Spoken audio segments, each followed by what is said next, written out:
What's up, everybody? We are back with another Comics Writer Pro Secrets.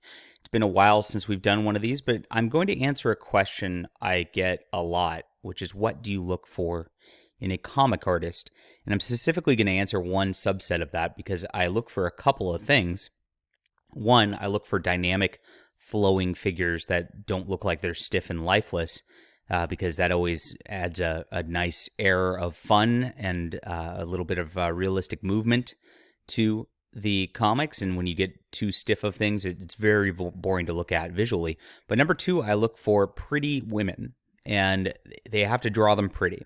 And I don't always mean in a sexual way or anything like that, just pretty and very feminine, because that is important for people to want to look at. It's important to make nice art. That's probably the most important visual thing that you can hit or miss on in your comic. All right. I'll explain why in a second.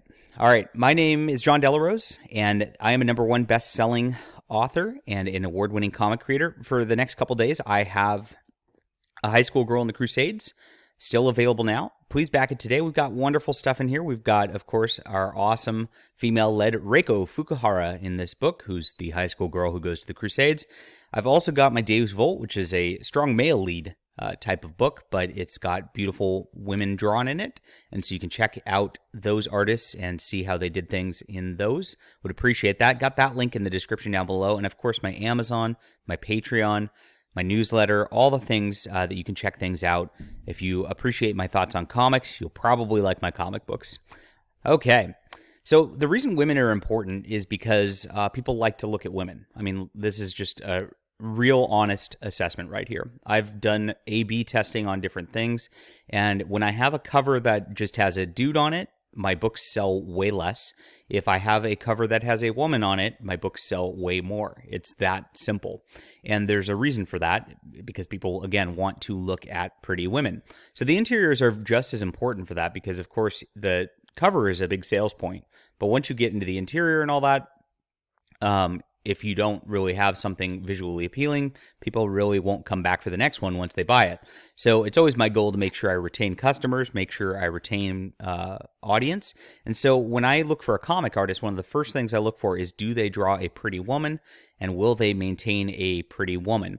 I've got a new Flying Sparks artist, and of course, Metagirl is my main character in that.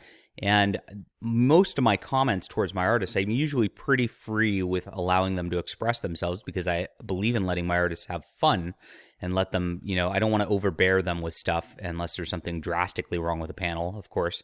But usually if there's a spot where I'm like, look, her face doesn't look right, her body doesn't look right, she doesn't look pretty in this panel, fix that. Those are most of my comments to artists, and that's what I go for most of the time.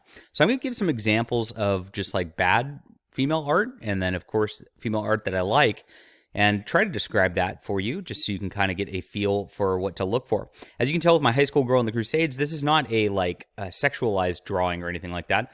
She is a young girl, and she is looking like a girl, and she's just cutesy, making a cutesy pose. She's got cutesy hair. She's got a cutesy face. And that's appealing. That's, it's just a nice, wholesome image. And that's something that can be done definitely. And a lot of people just are thinking about this in terms of 90s, tits up to their, shoulders or whatnot. But that's not what I'm talking about here necessarily, or definitely not in this instance. So there's a varying degree of scale. Make it match the character. If the character's supposed to be wholesome and cutesy, don't turn them into a 90s image drawing. If they're supposed to be a real feminine woman, of course, there's lots of ways to do that too. And of course, if they are supposed to just be a bombshell, you can do that also. So, but that's the sliding scale of what people want to look at in art, and that's the sliding scale of what people are interested in seeing. They're definitely not interested in seeing a lot of the stuff that comes out of mainstream comics. This here is an image from Valiant Comics. It's called War Mother. And as you can see, it looks like a dude. It's got this bizarre shaved head, half-shaved head here. It's got a facial structure that could be a man or could be a woman. It's got a very strong jawline. It's got strong cheekbones rather than just a very soft face.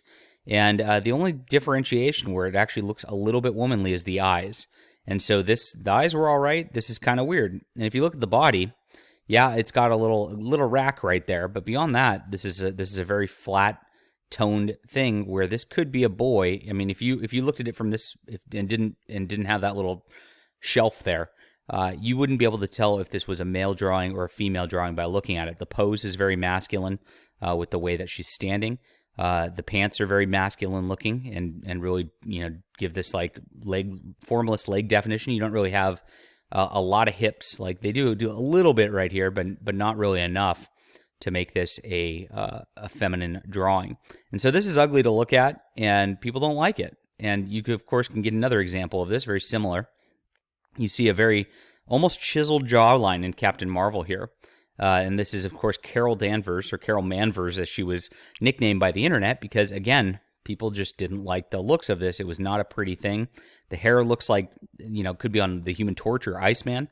Again, you get a little bit of hip here to try to get that, but not really. And very formless in terms of the look here. Again, it could be a dude or a chick, just depending on how you look at it from below.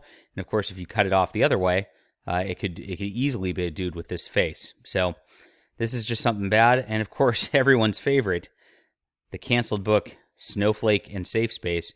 Which one's the boy? Which one's the girl? You can't tell. I guess the boy's wearing pink and the girl's wearing blue to be, quote, subversive. I mean, it's just ugly to look at.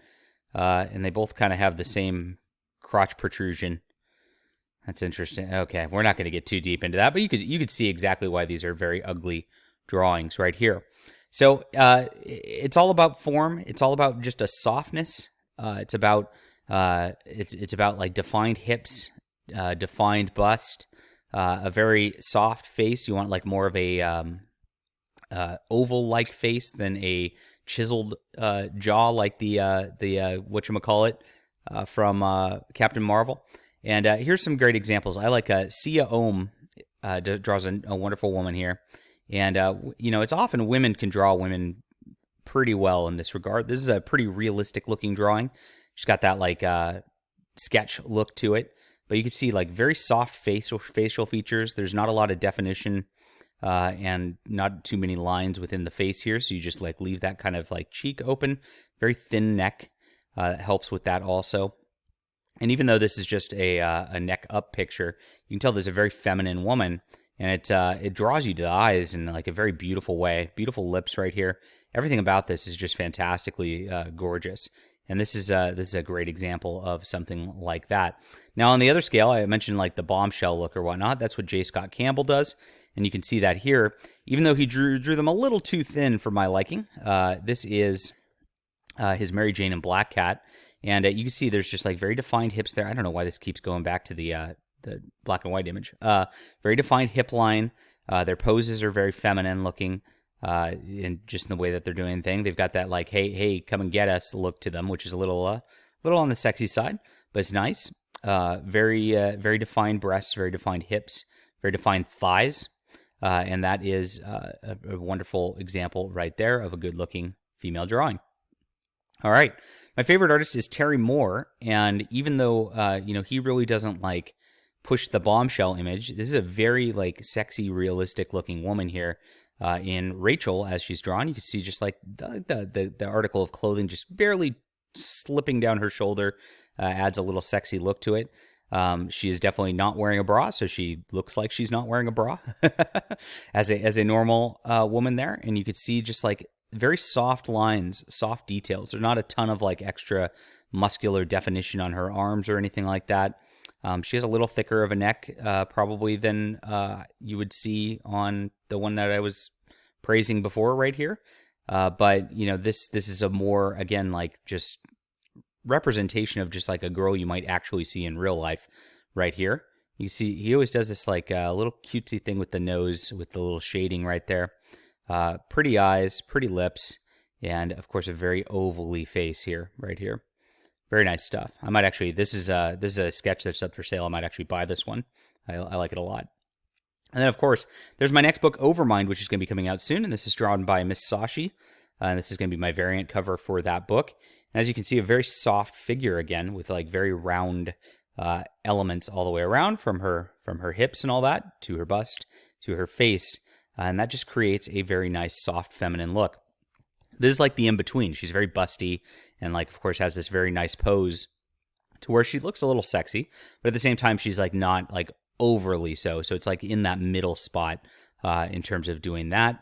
And the hairline looks really great. This looks like a really just nice redhead with a lot of good shading on the hair there. Draws attention to the face and the facial features. And beautiful lips, beautiful nose, beautiful eye, big eyes here, which of course allow for that innocent look, which is always nice. And that's some nice examples of good-looking female art. So that's what I look for. I hope this helps you, and I hope you enjoyed the examples here. And good luck with your artists. And thank you very much for watching, everybody. Hit that like and subscribe button. Leave a comment down below if you have any questions that you'd like me to do a video on. I'm happy to entertain them, of course. And, of course, I'd love to hear from you. See you.